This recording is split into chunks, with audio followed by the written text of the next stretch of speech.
So guys, itatry natin tong Shiglam Wing It Waterproof Liner Duo. So this is a liner duo and in the shade of black. So meron siyang stamp and eyeliner. So usually talaga guys, hindi ako nagwi-wing eyeliner kapag meron akong eyelash extension. Pero dahil itatry natin siya.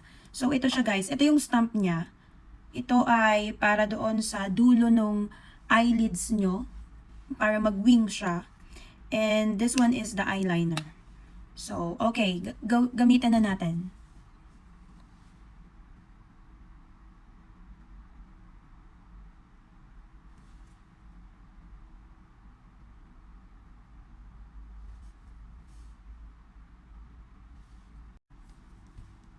So, yan guys, nagawa ko na yung dulo and then, nagawa ko na yung eyeliner ko. Then, i-wing na natin using this stamp.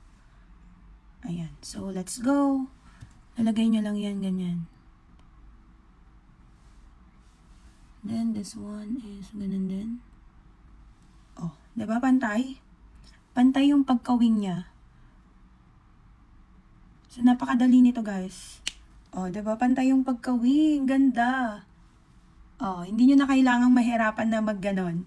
So, pantay na pantay siya. So, ang ganda nito, dahil meron siyang stamp. Pwede din naman, kung ayaw nyo mag-eyeliner, gusto nyo lang may pa-wing dyan, di-stamp nyo ng ganon. And, kiniklaim niya na waterproof daw siya. So, try natin sa hand natin, guys. And, yan. Ganyan yung eyeliner niya.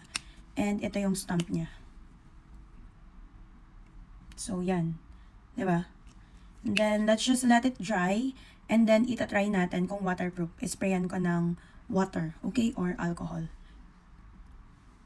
So guys, to test kung waterproof siya, gamitin natin tong micellar cleansing water ng Cosmo.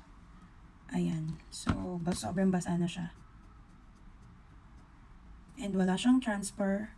And yes, waterproof siya. So, hindi siya natatanggal ng basa-basa tubig lang. Or micellar guys. Tingin ko sa oil to matatanggal. So, ayan. Di talaga siya natatanggal. And sobrang ganda niya. Look how the wing it is. And sobrang affordable pa niya. So, Shiglam, it's a yes for me.